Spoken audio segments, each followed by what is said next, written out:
লামিয়া, হ্যাঁ, নানির কাছে ঘুমাতে যাও। চলে যাবো তো এখনই। যাও, তাতে যাও। আর ওই তোমার এত দেরি হলো কেন আসতে? কাজ ছিল, কাজ করবো না। ব্যাপার স্যাপার কি? এত রাত কিসের জন্যে? কাজ ছিল ওই জন্য দেরি হলো। ডাল মে কুছ কালা হে, বুঝতেই পারছি। কি এত রাত ধরে থাকার বাহিরের মানে? রাত কয়টা বাজছে? 11:30 12টা। এত রাত ধরে কাজ করো আর টাকার বেলায় চারা না বারোয়া না। স্বামী বড় ধন, রক্তেরই বাঁধন, যদি ছিন্ন হয় সতীনেরই কারণ। কি ব্যাপার, কোনো সতীন মতিনের পাল্লাই পড়লা নাকি? না গো, কি যে বলো না তোমরা। আচ্ছা, ইয়ার কি করলাম। ইয়া, লবণ এনেছো?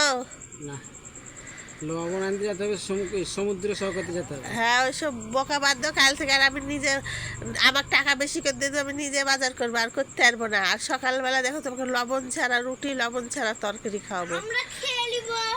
খাইলিবা? আমাদের কাছে কোনো ব্যাপারই না। ও, সেই স্বাদ, এত স্বাদকে এত স্বাদ কেন? বাপ বিটিকে কালকে লবণ ছাড়াই খাওয়াবো।